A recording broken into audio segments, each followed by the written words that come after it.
5,500 চারা নিছিলাম। মানে এবছরই নেওয়া আছে, অগ্রিম ফুলকপিটা নেওয়া আছে আপনার? অগ্রিম মানে বর্ষাকালীন যেটা ছিল। তাতে দেখা গেছে যে আপনার মানে আপনি যেটা সত্য সেটা বলবেন, আপনি যে বাজারে যে কপিটা বিক্রি করছেন সে কপি অন্যান্য কৃষকের চেয়ে আপনার কপিটা কি তুলনামূলক কি খারাপ ছিল? না না, যখন মানুষ 50 টাকা বিক্রি দিচ্ছে আমি তখন 5-50 টাকা বিক্রি দিছি। পরে যখন 5-50 মানুষ বিক্রি দিচ্ছে তখন আমি 60 টাকা বিক্রি দিছি। মানে সব সময় আমাদের চারা যেটা ছিল সেটার মূল্য একটু হলেও বেশি ছিল।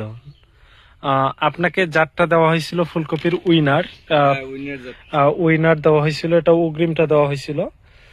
এখন ইনি আসছে আমাদের কাছ থেকে টমেটো চারা নিতে।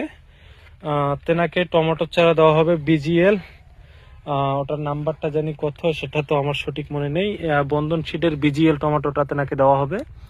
আপনাদের যাদের টমেটো চারা প্রয়োজন তারা দ্রুত সময় আমাদের সাথে যোগাযোগ করুন। সবাইকে অসংখ্য ধন্যবাদ। আসসালামু আলাইকুম।